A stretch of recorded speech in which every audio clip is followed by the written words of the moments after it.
Nona Peltier is here for the Business News. Hello. Good evening.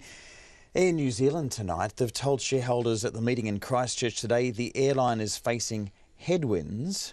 What kind of headwinds? Well, you know, we've just heard that passenger tickets are going to be going up, not just domestically, but internationally too. For example, the Australian flights are going to $10 extra seat, no matter where it is, at the front or at the back of the aircraft.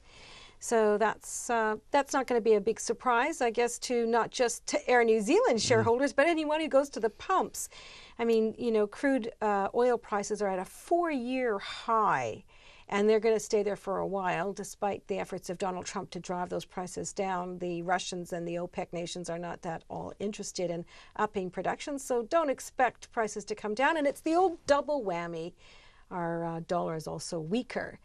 And it wasn't really helped that much by a more upbeat business confidence survey that we're going to talk about in a minute. Yeah. So the fuel prices. I mean, what was the reaction there at the meeting? Did you get any of that from the? No, it wasn't raised at the meeting. So I guess the shareholders weren't aware that their tickets were going to be going up. Those were sort of separate issues that came together by coincidence this afternoon. Okay, so business confidence, it's rebounded, but workers are less confident, according to a key survey out today. What are they? They're afraid of losing their jobs. Yeah, well, that's right, and that is exactly so. Not only that, they're not convinced they're going to get wage increases, and which is interesting because we've had an increase in the minimum wage, yet workers are not very encouraged. Now, that's also reflected in the business confidence survey that's out today.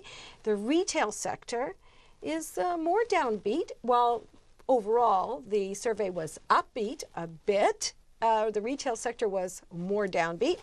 And, you know, I don't want to be overly pessimistic because a rebound is a rebound. And we saw in the confidence survey, business confidence survey, we saw the numbers improve a reasonable amount. You know, a net 38% of firms expect business conditions to deteriorate over the next year. And that's an improvement of 12 points over the last survey. So, yes, 38% are expecting a deterioration, but it's not as bad as it was. Now, is that good? I don't know. It depends on whether you're one of those half full glass or half empty glass people. And there wasn't any more detail in that survey as to why are people so unsure?